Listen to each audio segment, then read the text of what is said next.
Hi, Rabbi Brian here. I was scheduled to preach for a friend who asked me, hey, it's the Sunday after Easter. Would you help a girl out? Would you preach? Because I'm tired. I said, yeah, I've been wanting to preach. Let's do it. And I'm ready. And I'm going to preach about the spiritual life. What constitutes a spiritual life? I talk a lot about the spiritual life, that there's the physical, the intellectual, the emotional, and then there's the spiritual. And that's what I talk about. 5 elements of the spiritual life, how the word God is not involved, the beliefs of the Bible don't have to do with this, but we can have a spiritual life. We can be in a world of transformation. That's a spiritual thing, of growing, of our.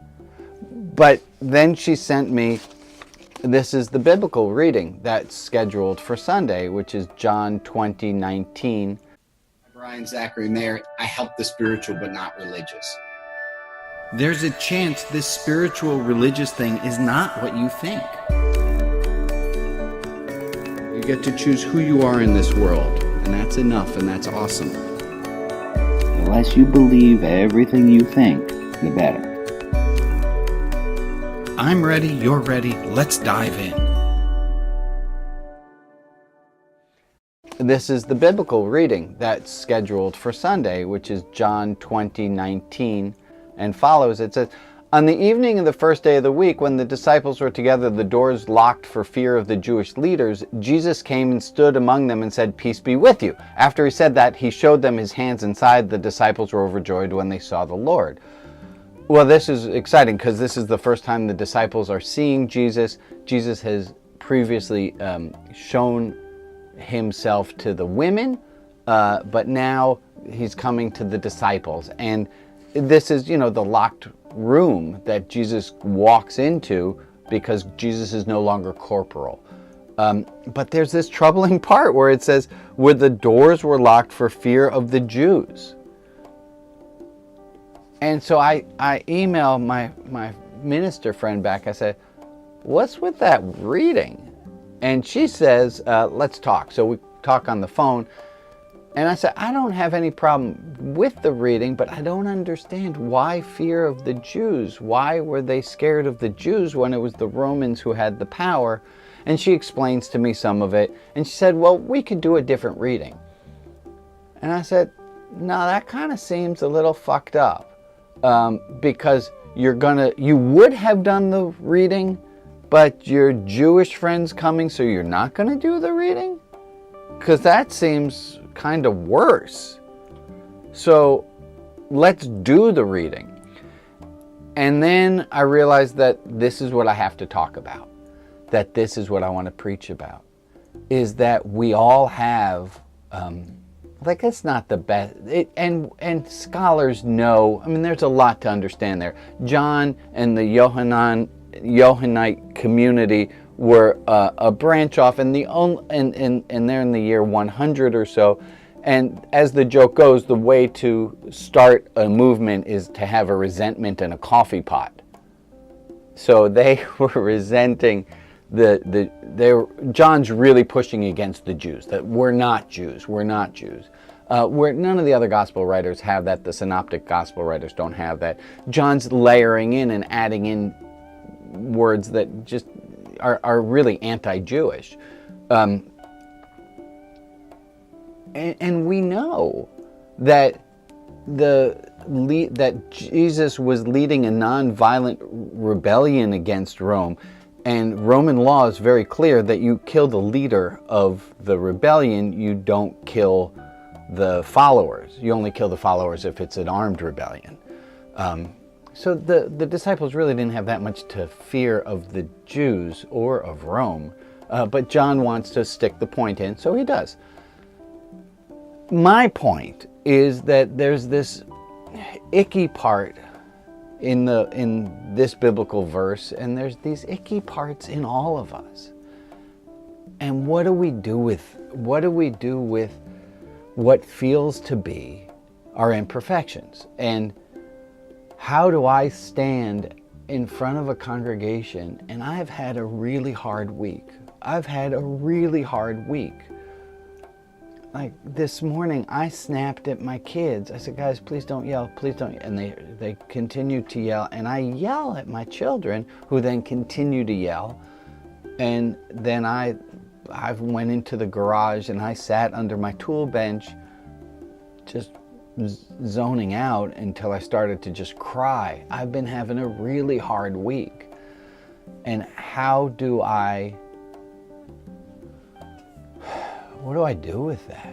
I mean, isn't that what religion is all about? Is we have these imperfections, and I think that's part of the Jesus story. That's the Easter story. That's what the story of Christianity is about, is that we are redeemed even though we are imperfect. And there's a quote from Meister Eckhart that fits, where Meister Eckhart says, all things that are loved are beautiful. And it's in my tender parts. It's where my heart is broken, where my love is. That's where I'm most beautiful. And it's really admitting that, it's not admitting we're sinners. That's just such a heavy loaded crap.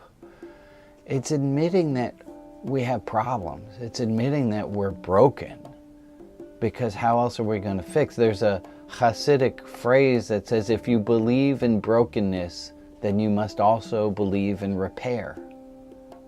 And I feel it's only fitting that I tell a Jewish story of it's a beginning of Kabbalistic mysticism, and this idea that God found God's self everywhere, and that God was controlling everything, was in everything, and God saw humanity and the animals and everything had a problem because God was in it. So God in an act of compassion pulled God's self out of some parts of the world so that those parts of the world could feel the ability to breathe on their own. So God did this, and there's this Hebrew word tzimtzum, and that God did tzimtzum. God contracted God's self into God's self. That God did this act of tzimtzum, of contracting God's self into God's self. And you can get the sense of there's pressure that's built up inside. And that God did, like in a black hole, condense God's self into God's self, into God's self, until God allowed the universe to be. And then the story goes that little vessel of God couldn't take the pressure. I know what it means not to take the pressure and to explode. And that little vessel exploded, shooting shards of God to all different places. And the story goes that it is our job as human beings to search through the world and to search in ourselves to find those little sparks of God. And I had an experience very recently in this last really hard week. And I've had a hard week, and I've had these little moments of joy. And I was talking with my friend Lyndon, and I said, don't those kind of make it worse? It used to be I was just kind of flat. But now I'm flat, and then I have this moment of, oh yeah, no, I'm not always flat, and then bam, back down to flat. And I'm flat again, and I said to Lyndon, I think those kind of make it worse. And Lyndon said, no, Rabbi, I think those are a sign of progress, that you're no longer flattened, but you have moments of seeing again. It's like when you have the flu and you can't remember what it feels like not to have the flu. I'm flattened right now.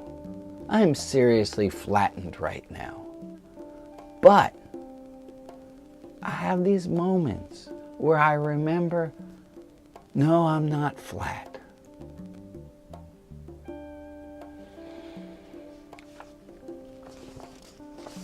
In the second biblical passage that we're supposed to be reading, that we're set to read, Acts 5:27 and following, Peter and the apostles say, our job is to witness God in this world.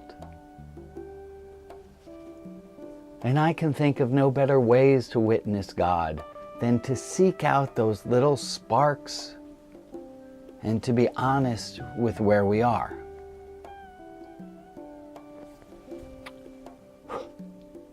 Hey, Rabbi Brian in post-production. Make sure to subscribe to YouTube videos. Sign up for the 77% Weekly, a 40 out of 52 week a year spiritual delicious newsletter fresh to your inbox. Sign up at rotb.org.